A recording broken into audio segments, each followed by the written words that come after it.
नमस्कार, बहुत स्वागत है आप सभी का। आप देख रहे हैं एबीपी गंगा। मैं हूं आपके साथ जया मिश्रा। बुलेटिन की शुरुआत बड़ी खबर के साथ करेंगे और बड़ी खबर आपको बताएं, अजय मिश्र टेनी को सुप्रीम कोर्ट से राहत नहीं मिली है। प्रभात गुप्ता हत्याकांड मामले में राहत नहीं मिली। टेनी की केस ट्रांसफर की मांग वाली याचिका खारिज हो चुकी है। प्रभात गुप्ता मामले में अब अंतिम सुनवाई इलाहाबाद हाईकोर्ट में होने वाली है। बड़ी खबर आपको दे रहे हैं, केंद्रीय गृह राज्य मंत्री अजय मिश्र टेनी प्रभात हत्याकांड केस हाईकोर्ट की लखनऊ बेंच में ट्रांसफर कराकर इलाहाबाद हाईकोर्ट में कराने की इसकी मांग की गई थी, लेकिन ये याचिका खारिज हो चुकी है। अविनाश मेरे सहयोगी फोन लाइन पर मौजूद हैं। अविनाश, सुप्रीम कोर्ट से राहत नहीं मिली और क्या जानकारी?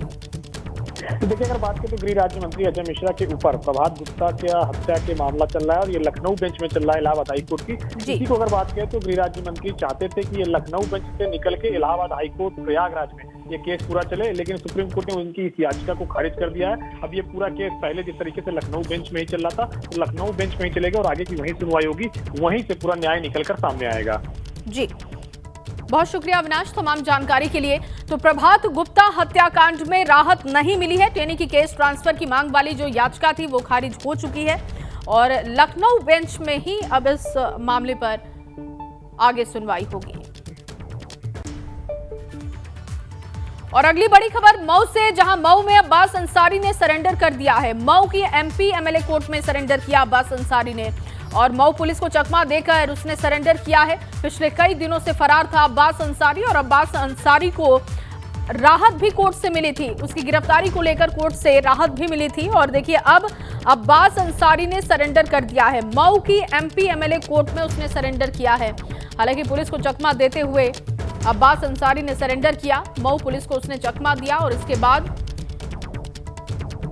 उसने सरेंडर की प्रक्रिया पूरी की। पिछले कई दिनों से अब्बास अंसारी के सरेंडर करने की खबर थी, लेकिन वो पुलिस को चकमा दे रहा था, लेकिन आज एमपी एमएलए कोर्ट में उसने सरेंडर कर दिया है। राहुल मेरे सहयोगी जुड़ चुके हैं ज्यादा जानकारी के लिए फोन लाइन पर। राहुल, क्योंकि सरेंडर तो अब अब्बास अंसारी का हो चुका है, आगे की क्या प्रक्रिया रहेगी?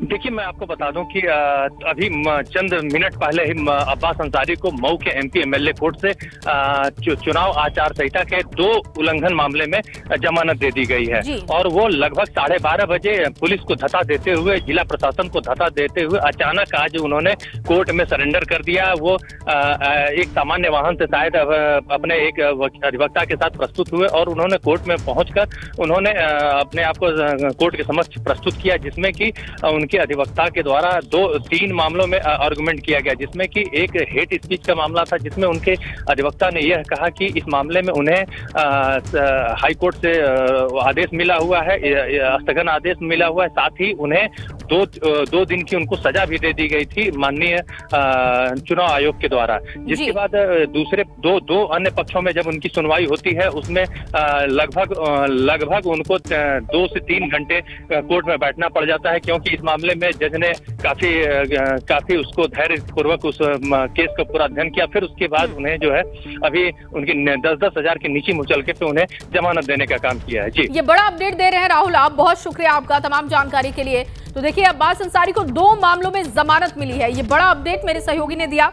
अब्बास अंसारी को राहत यहां पर मिली है और जमानत मिल चुकी है। 2 मामले बताए जा रहे हैं जिसमें अब्बास अंसारी को राहत मिली है और जमानत मिल चुकी है अब्बास अंसारी को 2 मामलों में। आचार संहिता उल्लंघन के 2 मामलों में जमानत मिल चुकी है अब्बास अंसारी को। ये ताजा अपडेट आप तक पहुंचा रहे हैं। अगली बड़ी खबर वाराणसी से, जहां ज्ञानवापी श्रृंगार गौरी केस में सुनवाई हुई और जिला जज की अदालत में मामले पर सुनवाई की गई। आपत्ति दाखिल न करने पर लगाया गया था जुर्माना। मुस्लिम पक्ष पर कोर्ट ने 100 रुपए का जुर्माना लगाया है। 2 नवंबर को मामले की अगली सुनवाई होने वाली है। ये बड़ी खबर आपको दे रहे हैं। ज्ञानवापी श्रृंगार गौरी का मामला है। आपत्ति दाखिल न करने पर जुर्माना लगाया गया था और 100 रुपए का ये जुर्माना लगा था। मुस्लिम पक्ष कोर्ट ने 100 रुपए का जुर्माना लगा और 2 नवंबर को मामले की अब अगली सुनवाई होने वाली है। मेरे सहयोगी नीतीश इस वक्त ज्यादा जानकारी के साथ जुड़ चुके हैं लाइव इस वक्त। नीतीश, क्योंकि ज्ञानवापी श्रृंगार गौरी मामले में कई मोड़ आए और अब देखिए आपत्ति दाखिल करने पर यह जुर्माना लगाया गया था, 100 रुपए का यह जुर्माना लगा है, विस्तृत जानकारी दीजिएगा। निश्चित तौर पे। और आज मुस्लिम पक्ष से जो सीनियर वकील है वो नहीं पहुंचे थे, जिस पर आज जिला जज ने कहीं ना कहीं नाराजगी भी जाहिर की और 100 रुपए का जुर्माना लगाया। हमारे साथ हिंदू पक्ष के अधिवक्ता और इसके साथ वादीगण मौजूद हैं। पहले महिला वादी हैं, आज का मुद्दा जान लेते हैं। आप बताइए आज किन मुद्दों पर बहस हुई और मांग क्या थी? आज जो पहले से जो और लोग आना चाह रहे थे, अपना याचिका डाल रखी थी, इसमें शामिल होना चाह रहे थे, उन लोगों को माननीय न्यायाधीश ने जो था कहा कि अब महिला वक्ता और जो वक्ताएं हैं वो नहीं चाह रही हैं, तो सबका निरस्त हो गया है, सबको निकाल दिया गया है। और दूसरा पॉइंट था जो मुकदमे का आगे का पैरवी करना था, उसके लिए तारीख पड़ गई है और 2 तारीख पड़ गई है। खासतौर पे जो तहखाना है उसे खुलवाने की मांग हो रही है और अधिवक्ता यहाँ पर मौजूद है सुभाष नंदन जी। तो मुख्य मांग को हम जानना चाहेंगे, जो लोगों के वादी बनने की बात है उस पर क्या हुआ वो तो अभी दूसरी बात में बताइएगा, लेकिन पहला जो जुर्माना लगा और जुर्माना लगने के साथ जो मांग। देखिए, जुर्माना इसलिए एडजस्टमेंट दिया उन्होंने मुस्लिम पक्ष ने कि जो हमारे अधिवक्ता आज न्यायालय आने में जो है नहीं आ सकते, इसलिए आज जो है डेट आगे बढ़ा दिया जाए। इस पर न्यायालय ने सख्त एतराज़, बड़ा नाराज़गी जाहिर किया, कहा कि ये सारी चीज़ें आप बार बार टालते जा रहे हैं। जब ये आपत्ति हमारा जो 82 ग पे है, ये 17 मई को ही पड़ा था। कमीशन 16 मई को ख़त्म हुआ, 17 मई को हमारी आपत्ति पड़ गई।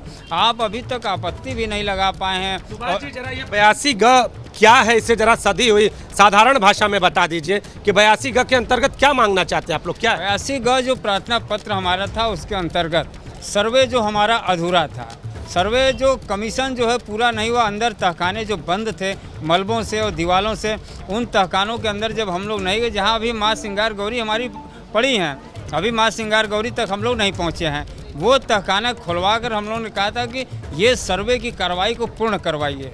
जो तहखाने खुले थे वहाँ तो दरवाज़ा खोल के आपने जो है सर्वे करवा लिया, लेकिन जो तहखाने बंद है मलबों से दीवालों से, वहाँ भी इस पे 82 ग के तहत हम लोगों का प्रार्थना पत्र पड़ा था, जिस पे सुनवाई होनी थी। मुस्लिम पक्ष को आपत्ति देना था, मुस्लिम पक्ष ने आपत्ति नहीं दिया।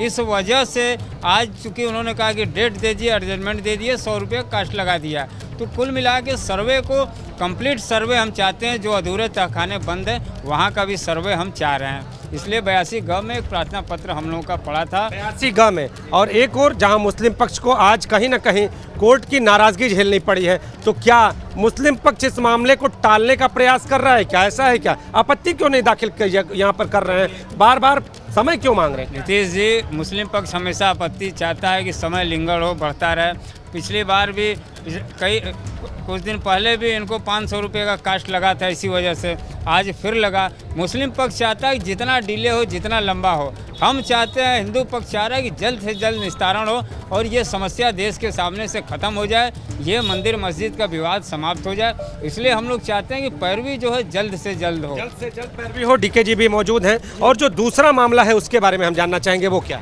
जी देखिए, 82 ग है। 82 ग में ये था कि जो सर्वे के अंतर्गत जो हमारा मेन श्रृंगार गौरी है, माँ श्रृंगार गौरी, जो उनकी पूजा के लिए हम लोगों ने ये पूरा मुकदमा जो है, तो उस पे जो है उसके आधार पर जो है जो हम लोगों ने कमीशन की कार्रवाई की है, तो उस कमीशन में अभी माँ श्रृंगार गौरी का स्थान नहीं मिला है। अब उसके लिए जो तहखाने बने हैं, जो तहखाने के अंदर की चीज़ें हैं, वो सारी चीज़ों पे स्थिति स्पष्ट हो, स्थिति क्लियर हो, यानी एक और सर्वे की तरफ जो है ये स्थिति आगे जा रही है। अच्छा, जिन लोगों को अभी आगे और भी कुछ लोगों ने अपनी एप्लीकेशन डाली थी, उस पर क्या? और लोगों का प्रार्थना पत्र था कि जो है कोई मूर्ति मिली है, वादी संख्या 1 का था, उस पर उन्होंने कहा कि चर्चा हो जाए, उस पर भी माननीय न्यायालय ने कहा कि हम सुनेंगे आगे। और ये तमाम बिंदु हैं और कमीशन जो हो चुका है, जो 14, 15, 16 मई व 6, 7 मई को जो कमीशन हुआ, उस कमीशन पे जो रिपोर्ट आई है उस पर भी माननीय न्यायालय ने जो 19 तारीख को दाखिल हुआ था, उस पर आपत्ति मांगी थी कि आप लोग सभी पक्ष अपनी आपत्ति दे सकते हैं। उस आपत्ति पे भी न्यायालय ने कहा कि आप अपनी आपत्ति उस पर सुनवाई कर लीजिए। कुल मिला के जो कमीशन हो चुका है उस पर भी सुनवाई होनी है, और जो कमीशन होना अभी है या हम लोगों की जो मांग है उस पर भी अगर कोई आपत्ति, तो मुस्लिम पक्ष उस पर भी आपत्ति देगा। कुल मिला के 2 तारीख को 2 नवंबर को जो सुनवाई होनी है, उसमें हमारे 82 ग प्रार्थना पत्र, वो जो कमीशन हो चुका है उस कमीशन रिपोर्ट पे जो है सुनवाई होनी है। कुछ लोग वादी भी बनना चाह रहे हैं। वादी बनना चाह रहे थे। 16 लोगों का प्रार्थना पत्र था 1 रूल 10 में, सबको सिरे से खारिज न्यायालय ने कर दिया। कहा कि पक्षकार बनने की संभावना को उन्होंने समाप्त कर दिया। कहा कि बिना जो है पक्षकार के, चाहे वादी पक्ष हों चाहे प्रतिवादी पक्ष हों, उनकी बिना सहमति के आपको पक्षकार नहीं बनाया जा सकता है। कारण कि वादी प्रतिवादी जितने भी पक्ष हैं ये स्वयं सक्षम है अपनी मुकदमे को लड़ने में, सारे साक्ष्य ये ठीक है उपलब्ध करा नीतीश, सकते हैं। बहुत शुक्रिया आपका तमाम जानकारी के लिए और बातचीत के लिए। तो देखिए, जो वकील हैं वो बता रहे थे कि किस तरीके से कोर्ट में आज पूरी बात रखी गई और क्या ये पूरा मसला रहा। आगे बढ़ते हुए अमेठी से खबर। अमेठी में देर रात संदिग्ध परिस्थितियों में 2 दुकानों में आग लग गई। आरटीओ ऑफिस के बाहर 2 गुमटियों में आग लगने से हजारों रुपए की कीमत का सामान जलकर राख हो चुका है। घटना की सूचना मिलते ही फायर ब्रिगेड की टीम मौके पर पहुंची। काफी मशक्कत के बाद आग पर काबू पाया गया। एक दुकान फोटो स्टेट की थी तो दूसरी परचून की बताई जा रही है। दोनों ही दुकानों में आग कैसे लगी इसकी जानकारी अब तक।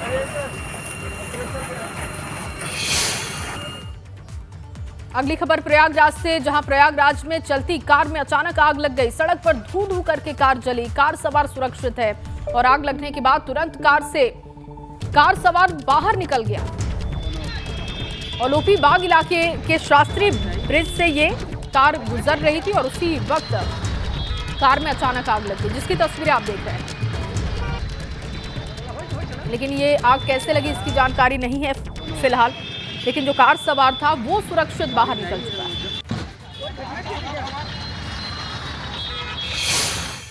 कानपुर देहात में एक ढाबे पर मारपीट का वीडियो सामने आया है। नेशनल हाईवे पर बने सोम ढाबा पर खाना खाने गए युवकों पर जानलेवा हमला किया गया। ढाबा कर्मचारियों पर युवक से मारपीट का भी आरोप है। दरअसल खाना खा रहे युवक पर ढाबा मालिक और कर्मचारियों ने लाठी डंडों से हमला कर दिया। मारपीट का ये वीडियो सीसीटीवी में कैद भी हुआ है। सूचना पाकर मौके पर पुलिस पहुंची और ढाबा मालिक समेत 3 पर नामजद एफआईआर दर्ज की गई। 5 अज्ञात लोगों के खिलाफ में मुकदमा दर्ज हुआ है। ये ढाबा भोगनीपुर थाना क्षेत्र से गुजरने वाले कानपुर झांसी हाईवे पर है। देखिए, तस्वीरें आप देख रहे हैं और बताया जा रहा है कि ढाबे पर खाना खाने के लिए कुछ लोग पहुंचे, उन पर हमला कर दिया गया ढाबा मालिक और कर्मचारियों की तरफ से। और वहीं दीनदयाल उपाध्याय गोरखपुर यूनिवर्सिटी और डिग्री कॉलेज में छात्र संघ चुनाव की मांग को लेकर छात्रों के 11 दिन के धरना प्रदर्शन ये देखने को मिला। काफी हंगामे के बाद गुरुवार की देर शाम धरना खत्म भी हो चुका है। कुलपति के आश्वासन के बाद छात्र मान चुके हैं और धरना खत्म कर दिया गया है। गोरखपुर विश्वविद्यालय पुनः छात्र नेताओं और छात्रों के आगे घुटने पे नतमस्तक है। बड़ी सफलता है। विश्वविद्यालय जो अड़चन था, बड़ा अड़चन था, आज विश्वविद्यालय अड़चन नहीं है। अब चुनाव के रास्ते खुल गए हैं और शासन चुनाव होगा। और इसी खबर के साथ इस बुलेटिन में बस इतना ही। आप बने रहिए एबीपी गंगा के साथ।